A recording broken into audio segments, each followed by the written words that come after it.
Have you ever wondered how the map of Africa would look today had the Berlin Conference never taken place? Picture a landscape teeming with a myriad of tribes, kingdoms, and empires, each distinct in their cultural practices, languages, and societal structures. This was Africa before the Berlin Conference, an intricate tapestry woven from countless threads of diversity.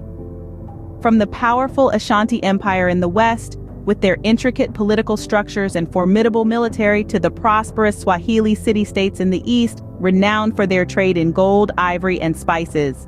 Then there were the thriving kingdoms of the Zulu and Xhosa peoples in the south, and the ancient civilization of Egypt in the north. Through intricate trade networks, these societies engaged with each other and the outside world, fostering economic growth and cultural exchange. Africa, contrary to popular belief, was not a blank canvas when European powers arrived. It was a vibrant, complex continent with its own established systems of governance, trade, and cultural identity. But all this was about to change dramatically with the onset of the Berlin Conference. The year 1884 marked the beginning of an era that would reshape Africa as we know it. Welcome to Berlin, the capital of Germany, where 14 European countries gathered to negotiate and carve up the African continent like a grand cake. Among these were the United Kingdom, France, Germany, and Portugal, each with their eyes set on the rich resources and strategic locations that Africa had to offer. Leading this monumental conference was Germany's Iron Chancellor, Otto von Bismarck, a man known for his strategic brilliance. He was not alone in his ambitions. Belgium's King Leopold II was also present, a man whose actions would later send tremors of horror through the world. They, along with the other leaders, sat around a grand table, maps unfurled, as they drew lines that would divide tribes, communities, and nations. The conference ended, leaving Africa partitioned into unrecognizable fragments. The ink had dried on the maps and the scramble for Africa had begun in earnest. The Berlin Conference had set the stage, and European powers were in a rush to stake their claims across the vast African continent.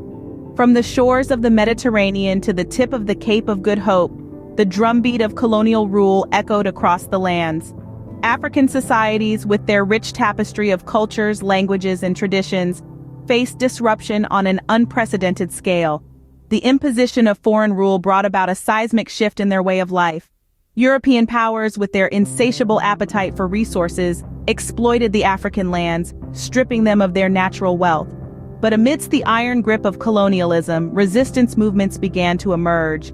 Brave Africans, refusing to bow to the yoke of foreign rule, rose up against their oppressors, sowing the seeds of liberation movements that would echo across the decades.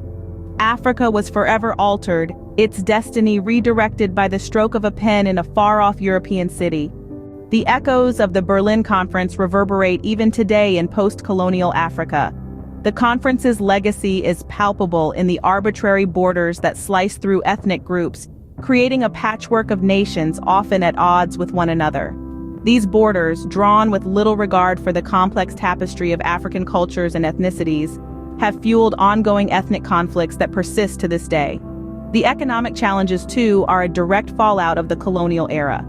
European powers exploited Africa's resources, leaving behind economies heavily dependent on single commodities and vulnerable to global market fluctuations. Furthermore, the systems of governance imposed by colonial powers often didn't mesh well with traditional African socio-political structures, leading to instability and strife. Today, Africa is still grappling with these issues, striving to forge a future that reconciles its rich, diverse heritage with the realities of its colonial past.